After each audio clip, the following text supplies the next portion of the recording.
चौहान। आज इस वीडियो में क्या करने वाले हैं, क्लास 9th का हिस्ट्री का chapter Nazism and the rise of Hitler. इससे पहले की वीडियो में मैं यूनिट फर्स्ट का इंट्रो आपको समझा चुकी हूँ कि पूरे चैप्टर में क्या चलने वाला है। फर्स्ट वर्ल्ड वॉर में जर्मनी हारा, वाइमर रिपब्लिक का जन्म कैसे हुआ, वर्साइलेस ट्रीटी में जर्मनी को कितना कुछ लॉस हो गया, कितना कुछ खोना पड़ गया, ठीक है, पूरे यूरोप पर फर्स्ट वर्ल्ड वॉर का क्या असर पड़ा। अब तक हम ये सारे टॉपिक पढ़ चुके हैं। Very next topic political radicalism and the economical crisis in Germany. अब हम समझने वाले हैं कि फर्स्ट वर्ल्ड वॉर में जब जर्मनी हार गया तो जर्मनी का पॉलिटिकल सिस्टम स्टेबल रहा या उसमें कुछ और चेंजेस आए।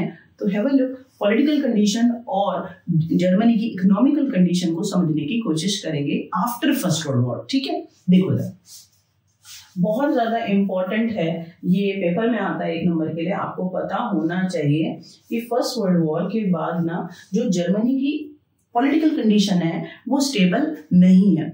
जर्मनी में ना सब सत्ता में आना चाहते हैं, आपस में उनमें लड़ाई हो रही है। और जब देखो हर कोई political party try to come in power, अब लड़े जा रहे हैं, ठीक है, तो उसमें ना स्टेबिलिटी नहीं आएगी। They don't think about the development of country, उनको सिर्फ सत्ता का लालच होता है। बात समझ में आ गई।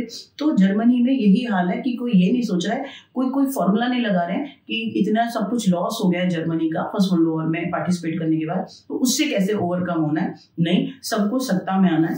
तो वो दो जो पार्टीज तो बहुत सारे, लेकिन एनसीईआरटी में जो 2 पार्टीज के बारे में हाईलाइटेड दिखा हुआ है वो आपके सामने रखी हूँ, जरा ध्यान से सुनना।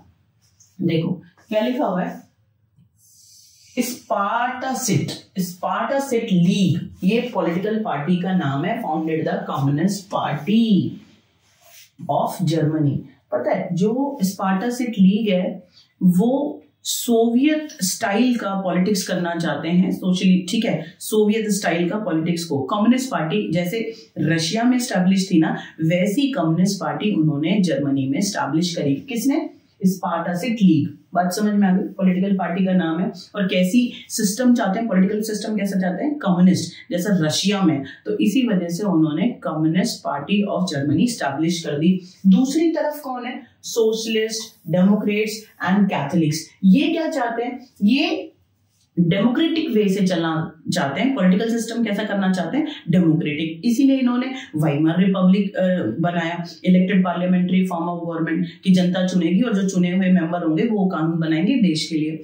बात समझ में आ गई। तो आपको समझ में आ रहा है मैं क्या कह रही हूँ। ये है स्पार्टासिट लीग। ये क्या चाहते हैं? कम्युनिस्ट वे, जो पॉलिटिकल स्टाइल है वैसे देश को चलाना चाहते हैं। और सोशलिस्ट, डेमोक्रेटिक और जो कैथोलिक्स हैं वो चाहते हैं डेमोक्रेटिक सिस्टम। अब दोनों अलग अलग चाहते हैं ना, एक मैगी खाना चाहते हैं, एक चाउमीन खाना चाहते हैं, तो लड़ाई होगी ना। तो स्पार्टासिट लीग, याद रखना, कम्युनिस्ट वे से पॉलिटिकल सिस्टम को चलाना चाहते हैं। और जो सोशलिस्ट हैं, कैथोलिक्स हैं और डेमोक्रेट्स हैं वो डेमोक्रेटिक सिस्टम चाहते हैं। वाइमर रिपब्लिक स्टैब्लिश उन्होंने करा, तो आपस में उनकी लड़ाई रहेगी, स्टेबिलिटी बनेगी नहीं। कभी कोई आपस में उनका झगड़ा बना रहेगा। Communist and socialist become enemies, आपस में दुश्मन बन गए। अरे देश इतनी बुरी हालत में था फर्स्ट वर्ल्ड वॉर के बाद, मिलकर सोल्यूशन ढूंढना चाहिए था उनको कि मिलकर हम इस इकोनॉमिकल और पॉलिटिकल सिचुएशन को कैसे ठीक करें। लेकिन आपस में पॉलिटिकल पार्टीज का झगड़ा खत्म नहीं हो रहा। स्पार्टासिट लीग कम्युनिस्ट वे से देश को चलाना चाहते हैं और जो दूसरा है डेमोक्रेट्स, वो डेमोक्रेटिक वे से चलाना चाहते हैं। आपस में दुश्मन बन गए, खूब झगड़ा हो रहा है, ठीक है। इसका फायदा कौन उठा लेगा? इसका फायदा उठाएगा हिटलर। बात समझ में आई। और वो आएंगे सत्ता में, ठीक है। ये संभाल ही नहीं पाते, पॉलिटिकल सिस्टम पूरा स्टेबल हुआ ही नहीं फर्स्ट वर्ल्ड वॉर के बाद। होपफुली यू अंडरस्टैंड मैं आपको क्या समझाना चाह रही थी, ठीक है। अब आप देखो आगे कि ये है, देखो मैंने अभी आपको पॉलिटिकल कंडीशन बता दी, अब मैं आपको इकोनॉमिकल कंडीशन जर्मनी की बता रही हूँ। बस एक बात आप सोच के देखो कि अगर जर्मनी ने फर्स्ट वर्ल्ड वॉर में पार्टिसिपेट करा, उसके बाद हार गया, उसके बाद अलाइंड पावर ने उसके ऊपर वर्साइलेस ट्रीटी लगाकर बहुत कुछ छीन लिया, तो इकोनॉमिकल कंडीशन अच्छी हुई या बुरी हुई? अरे बुरी हुई, सीधी सी बात है ना। तो अब देखो कि जर्मनी का economical condition first world war के बाद क्या है, क्या उसमें कुछ सुधार आया, किसी ने उनको हेल्प किया, किसी पर्टिकुलर कंट्री ने। हियर इट इज, थोड़ा सा ध्यान से। Germany had fought the war largely on loan. क्या आपको पता है कि लोन लेकर जर्मनी ने फर्स्ट वर्ल्ड वॉर में लड़ाई लड़ी? और क्यों लड़ी? इतनी छोटी सी कंट्री लोन और ले रहे हो, तो इतने ज्यादा बहादुर नहीं बनना चाहिए था। तो बड़ी बड़ी जो कंट्रीज है अलाइंड में, फ्रांस है और ब्रिटेन है और यूएसए है, उन्होंने जमकर इसको हराया, ठीक है, इतनी ज्यादा बेइज्जती करी, नहीं जाना चाहिए था। खैर वो उस टाइम की बात है, जर्मनी की अपनी सोच रही होगी। तो Germany had fought the war largely on loan, कर्जा लेके जर्मनी ने फर्स्ट वर्ल्ड वॉर में पार्टिसिपेट करा। हैड टू पे वॉर रेपरेशंस इन गोल्ड, यानी कि जो जर्मनी का खर्चा हुआ, जो कर्जा था, उसको वो कैसे दे रहा है वापस, जो उनका रिजर्व गोल्ड है, हर कंट्री के पास ना रिजर्व गोल्ड होता है, ठीक है, और वो अगर इकोनॉमिकल डाउन जा रहे हैं तो उसको वो यूज करते हैं, ठीक है, बहुत रेयर उसको यूज करना चाहिए, वो स्थायी संपत्ति होती है देश की। बात समझ में आई? तो क्या हुआ, तो जर्मनी के ऊपर था बहुत ज्यादा कर्जा, तो उसको कैसे उतार रहे हैं वो, with the help of gold, जो जर्मनी के पास गोल्ड है वो उसको देके उतार रहे हैं, तो जर्मनी तो खाली हो जाएगा ना। बात समझ में आई?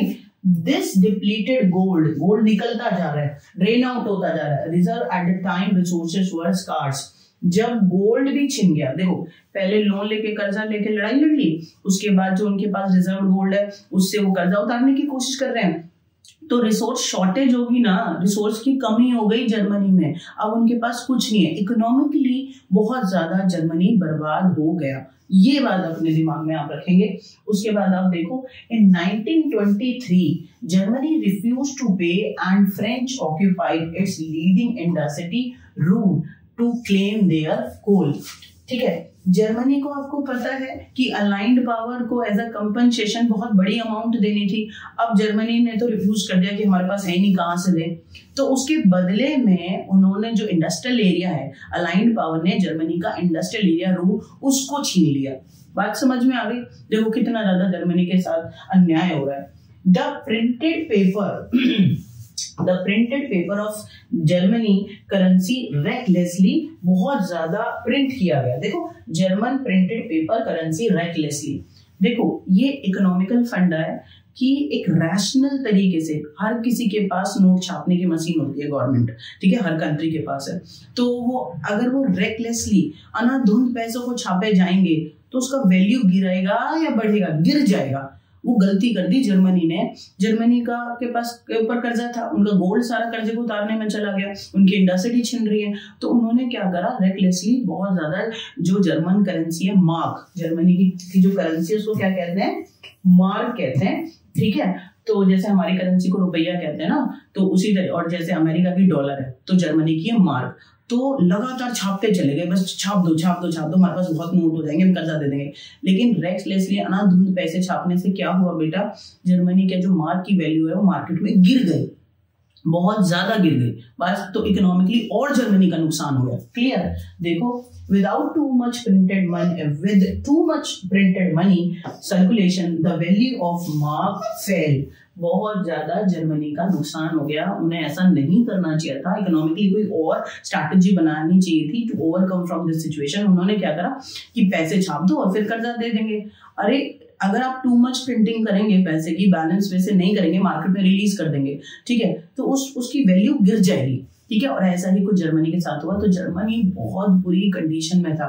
Hopefully you understand, first world war के बाद जर्मनी ने क्या करा, अपने कर्जा जो उसने लोन लिया था उसको दूर करने के लिए, जो उनके पास रिजर्व गोल्ड था उसको देना शुरू कर दिया। तो जर्मनी के पास शॉर्टेज ऑफ रिसोर्सेस हो गए, इकोनॉमी डाउन हो गई, ठीक है। बैलेंस करने के लिए उन्होंने क्या करा, उन्होंने बहुत बड़ी मात्रा में करेंसी जो उनकी मार्क है उसको छापा, लेकिन उससे और नुकसान हो गया, जो उसकी वैल्यू है मार्क की, जो उस करेंसी की, वो गिर गई मार्केट के अंदर। बात समझ में आ गई आपको?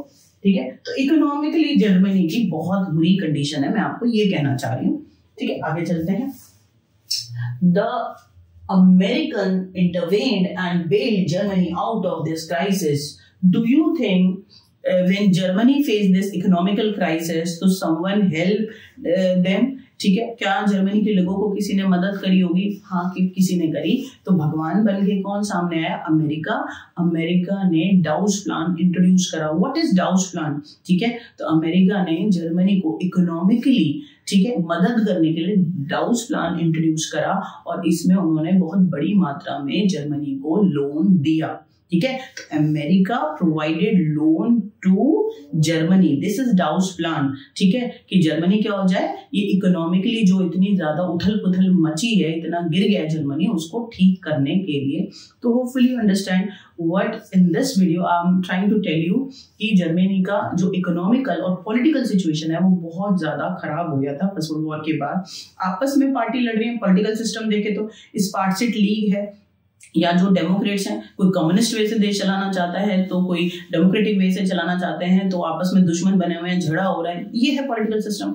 और अगर इकोनॉमी की बात करूं तो जर्मनी का बहुत बुरा हाल है, बहुत ज्यादा कर्जे में है। किसने मदद करी? अमेरिका ने डाउस प्लान इंट्रोड्यूस करा, प्लीज आप इस बात को याद रखेंगे, पेपर में एक नंबर में आता है, अमेरिका ने ये डाउस प्लान इंट्रोड्यूस करा, ठीक है, और जर्मनी को हेल्प करी, लोन दिया कि वो अपने इकोनॉमिकल कंडीशन को ठीक कर सके। लेट्स सी कि ठीक होगी या और बर्बाद होंगे, वो हम नेक्स्ट वीडियो में पढ़ेंगे। तब तक के लिए आप बहुत ज्यादा खुश रहो और बहुत ज्यादा पढ़ते रहो।